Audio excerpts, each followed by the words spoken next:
Magic of innovative thinking. क्या कभी हमने गौर किया है कि गिलहरी को कौन सिखाता है कि सर्दियों में उसे भोजन बचाकर रखना है?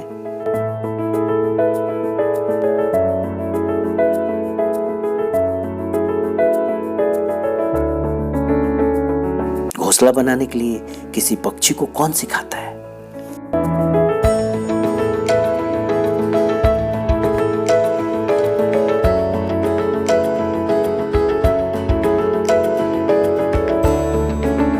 और ना ही उन पक्षियों को कोई सिखाता है जो ठंडे प्रदेशों से हजारों किलोमीटर की यात्रा तय करते हैं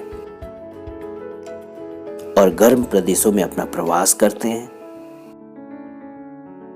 ऐसी चीजों से आमतौर पर हम कहते हैं कि यह जानवरों पक्षियों की सहज प्रवृत्तियां होती हैं जो उनका मार्गदर्शन करती है, और यही सहज प्रवृत्तियां पशु पक्षियों को सफलतापूर्वक जूझने में मदद करती है, और यही उनका सफलता तंत्र होता है। हम जीवित प्राणी में यह सफलता तंत्र उनका आंतरिक मार्गदर्शन तंत्र या लक्ष्य प्राप्ति या उपकरण होता है, और जिसे हम सभी जीवित प्राणियों का जीवन जीना कहते हैं। जैसे पशु पक्षियों का लक्ष्य होता है भोजन, निवास की जगह खोजना, शत्रुओं और खतरों से बचना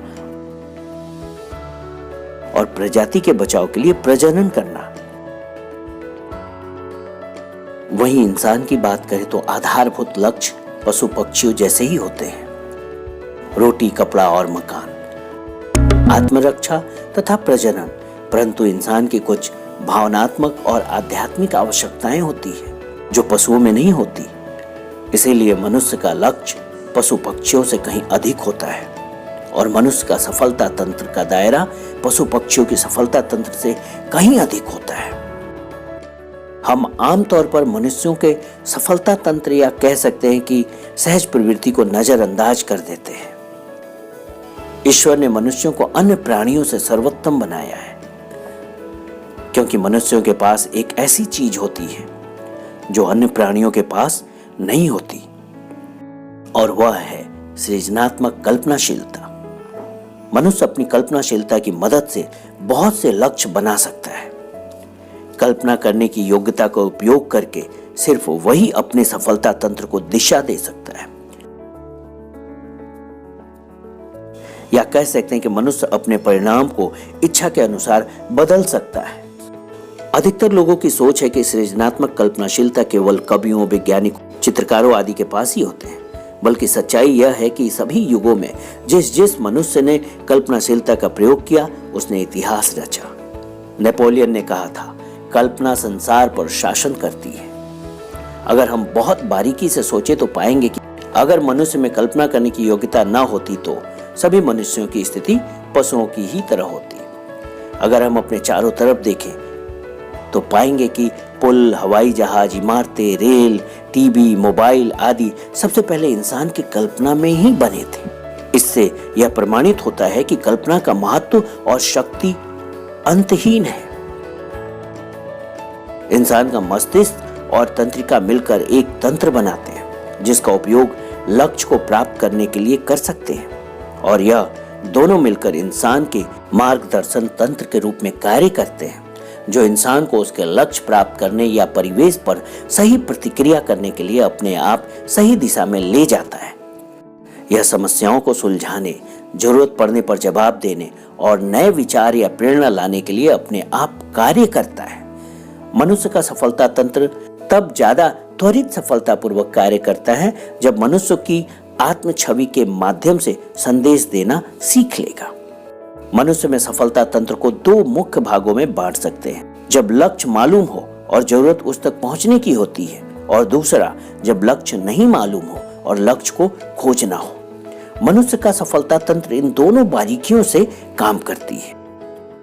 जैसे किसी इंसान का लक्ष्य हो रसगुल्ला खाने की और रसगुल्ला उसके सामने हो, बस उसे उस तक पहुंच कर खाना है, और दूसरी तरफ इंसान का लक्ष्य हो रसगुल्ला खाने की पर रसगुल्ला की उसे अभी खोज करनी है। सृजनात्मक कल्पनाशीलता, जिसे हम सफलता तंत्र कहते हैं, अगर कोई इंसान एक बार जब सही प्रतिक्रिया सीख लेता है तब वो अपनी सफलताओं को याद रखता है और असफलताओं को भूल जाता है और सफल काम की आदत डालकर उसे दोहराता है। इसीलिए अलग अलग क्षेत्रों के सबसे कुशल, सबसे सफल लोग प्रयास रहित तरीके से सफल हो जाते हैं। हमें सदा याद रखना चाहिए कि मनुष्यों की जो ज्ञान या जानकारी है वह उनके अनुभवों तथा यादों तक ही सीमित नहीं है, बल्कि सभी मनुष्यों के ज्ञान या जानकारियों का साझा खजाना है, जिसे हम अनंत या ईश्वर कहते हैं। अर्थात हर प्रकार के विचार वातावरण में मौजूद रहते हैं। हम जैसा विचार करेंगे वातावरण से वैसा ही विचार हमें सहयोग करेगा, जिसे हम कल्पनाशीलता का चमत्कार कहते हैं। जब हम किसी नए विचार या समस्या का जवाब खोजते हैं तो हमें मान लेना चाहिए कि जवाब पहले से ही कहीं ना कहीं मौजूद है। जब कोई इंसान सृजनात्मक कार्य करना शुरू करता है तो वह मन में एक लक्ष्य या टारगेट लेकर शुरुआत करता है, जिसे वो हासिल करना चाहता है। इसके लिए बस एक टारगेट जवाब रह जाता है जो उसे अस्पष्ट नजर आता है, लेकिन लक्ष्य सामने आने पर वह उसे पहचान लेता है। ऐसे इंसान में अपने लक्ष्य के लिए तीव्र इच्छा और लक्ष्य के लिए गहराई से सोचने का क्रम शुरू हो जाता है। तभी उसका सफलता तंत्र काम करना शुरू कर देता है और उसकी समस्या को सुलझाना शुरू कर देता है। सफलता तंत्र, जिसे सृजनात्मक कल्पनाशीलता का उपयोग का उदाहरण हम आइंस्टाइन जैसे मंद बुद्धि से महान वैज्ञानिक आइंस्टाइन से समझ सकते हैं।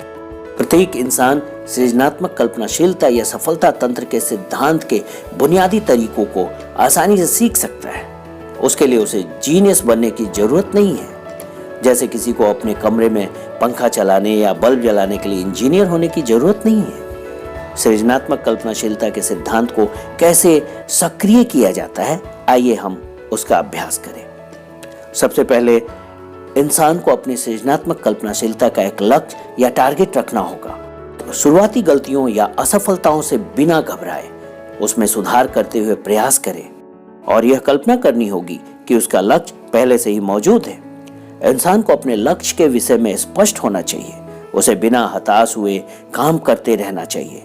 साधन स्पष्ट न हो और उसे लक्ष्य को पाने का अंतिम परिणाम की कल्पना करते हुए प्रयास करना चाहिए। हमारा सफलता तंत्र हमेशा गलतियों में सुधार कर लक्ष्य हासिल करने का संदेश देता रहता है।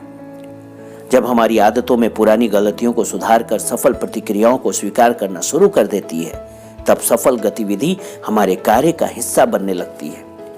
सृजनात्मक तंत्र पर हमें पूरा विश्वास होना चाहिए और बिना चिंता तनाव के इसे काम करने देना चाहिए और बहुत ज्यादा चेतन प्रयास से इसे मजबूत करने की जरूरत भी नहीं है, वरना लक्ष्य भटक सकता है। क्योंकि हमें सृजनात्मक कल्पनाशीलता को अपना काम खुद करने देना चाहिए, क्योंकि सृजनात्मक कल्पनाशीलता चेतना के स्तर के नीचे कार्य करता है और इंसान किसी तरह यह नहीं जान सकता है कि सतह के नीचे क्या हो रहा है। तब इंसान अपने जीवन में सुखद परिणाम देखना शुरू करेगा।